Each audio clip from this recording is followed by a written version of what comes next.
एक बार की बात है। पहाड़ों के बीच स्थित एक शांत मठ में एक युवा भिक्षु रहता था।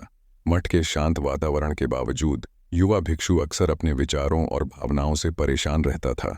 वह जल्दी गुस्सा हो जाता, आसानी से आहत हो जाता और दूसरों के व्यवहार से अक्सर निराश हो जाता था। शांति पाने के लिए उसने एक पुराने बुद्धिमान भिक्षु से सलाह ली, जो अपनी शांत स्वभाव के लिए जाना जाता था। युवा भिक्षु ने पूछा, गुरुजी, मुझे दूसरों के कार्यों से हमेशा इतनी बेचैनी क्यों होती है? मैं इतनी जल्दी क्रोधित और निराश क्यों हो जाता हूँ?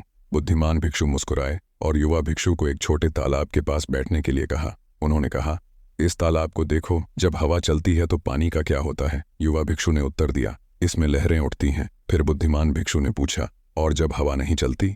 युवा भिक्षु ने जवाब दिया, तब पानी स्थिर रहता है।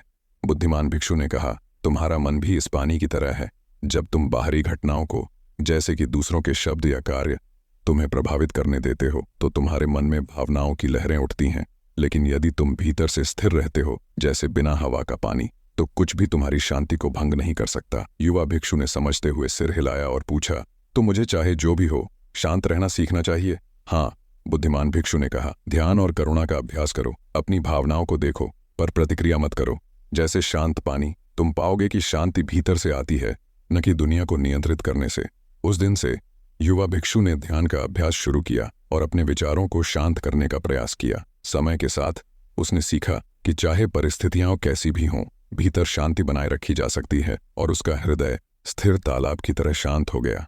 इस कहानी से हमें यह शिक्षा मिलती है कि सच्ची शांति और खुशी हमारे भीतर से आती है। अपने विचारों और भावनाओं को बिना प्रतिक्रिया किए देखने से हम अपनी आंतरिक शांति को बनाए रख सकते हैं, चाहे हमारे चारों ओर कुछ भी हो रहा हो।